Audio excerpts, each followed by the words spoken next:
Shpresoj shumë që edhe kjo periudhë udhkryqi në historinë tonë të brendshme politike të jetë një periudhë cilën ne ta kapërcejmë në mos me shumë çka tjetër, me njerëzillëk. Sepse në fundit cilësia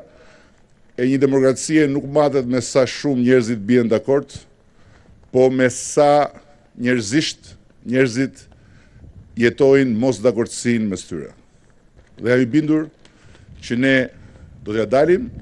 siç jam i bindur që në 18 qershor shqiptarët do të